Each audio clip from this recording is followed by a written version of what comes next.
وإلى ثمود أخاهم صالحا قال يا قوم اعبدوا الله ما لكم من إله غيره قد جاءتكم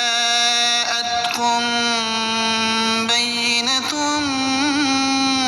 من ربكم هذه ناقة الله لكم آية فذروها تأكل في أرض الله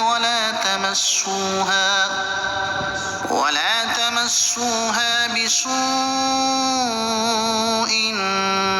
فيأخذكم عذاب أليم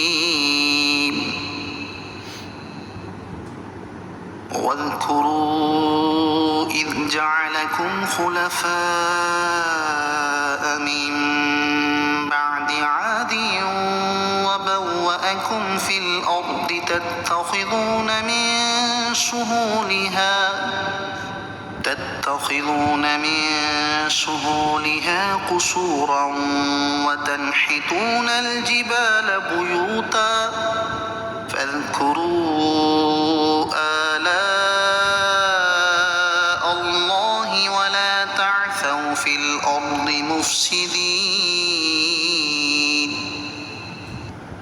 قال الملأ الذين استكبروا من قومه للذين استضعفوا لمن آمن منهم أتعلمون أن صالحا مرسل من ربه قالوا إنا بما أرسل به مؤمنون قال الذين استكبروا إنا بالذي آمنتم به كافرون فعقروا الناقة وعتوا عن أمر ربهم وقالوا يا صالح ائتنا بما تعدنا إن كنت من المرسلين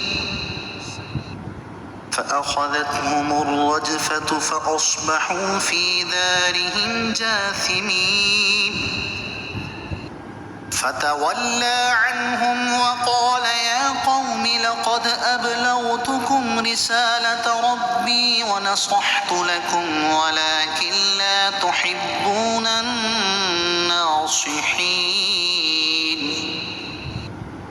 اور قوم سمود کی طرف ان کے ہم قوم صالح کو بھیجا۔ صالح نے فرمایا اے میری قوم اللہ کی عبادت کرو، اس کے سوا تمہارا کوئی معبود نہیں۔ بے شک تمہارے پاس تمہارے رب کی طرف سے روشن نشانی آ گئی، تمہارے لیے نشانی کے طور پر اللہ کی یہ اونٹنی ہے، تو تم اسے چھوڑے رکھو تاکہ اللہ کی زمین میں کھائے اور اسے برائی کے ساتھ ہاتھ نہ لگاؤ، ورنہ تمہیں دردناک عذاب پکڑ لے گا۔ اور یاد کرو جب اس نے تمہیں قوم عاد کے بعد جانشین بنایا اور اس نے تمہیں زمین میں ٹھکانہ دیا، تم نرم زمین میں محلات بناتے تھے اور پہاڑوں کو تراش کر مکانات بناتے تھے، تو اللہ کی نعمتیں یاد کرو اور زمین میں فساد مچاتے نہ پھرو۔ اس کی قوم کے متکبر سردار کمزور مسلمانوں سے کہنے لگے کیا تم جانتے ہو کہ صالح اپنے رب کا رسول ہے؟ انہوں نے کہا بے شک ہم اس پر ایمان رکھتے ہیں جس کے ساتھ انہیں بھیجا گیا ہے۔ متکبر بولے بے شک ہم اس کا انکار کرنے والے ہیں جس پر تم ایمان لائے ہو۔ پس کافروں نے اونٹنی کی ٹانگوں کی رگوں کو کاٹ دیا اور اپنے رب کے حکم سے سرکشی کی اور کہنے لگے اے صالح اگر تم رسول ہو تو ہم پر وہ عذاب لے آؤ جس کی تم ہمیں وعیدیں سناتے رہتے ہو۔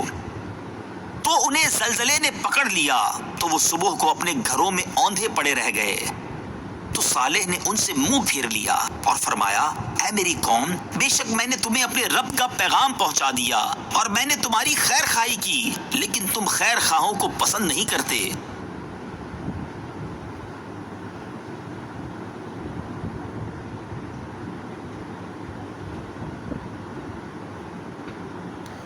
سمود بھی عرب کا ہی ایک قبیلہ تھا۔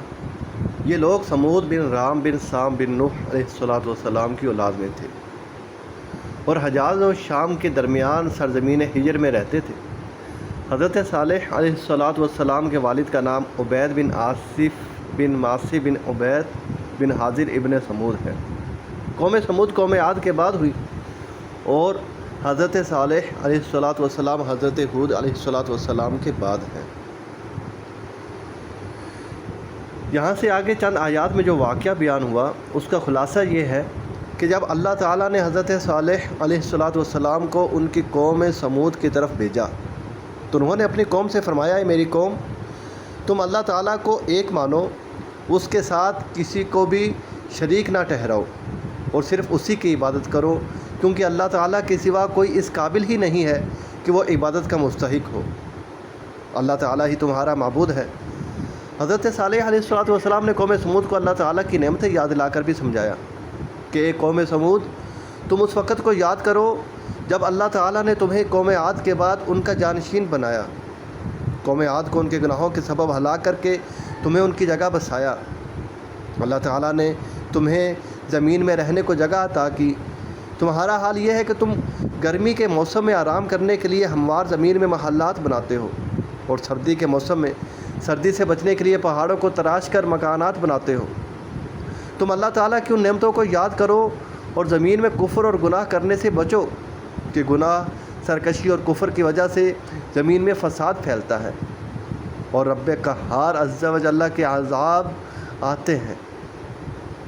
قوم سمود کے سردار جندہ بن عامر نے حضرت صالح علیہ السلام سے عرض کی، اگر آپ سچے نبی ہیں تو پہاڑ کے اس پتھر سے فلاں فلاں صفات کی اونٹنی ظاہر کریں، اگر ہم نے یہ معجزہ دیکھ لیا تو آپ پر ایمان لے آئیں گے۔ حضرت صالح علیہ السلام نے ایمان کا وعدہ لے کر رب عز و جل سے دعا کی۔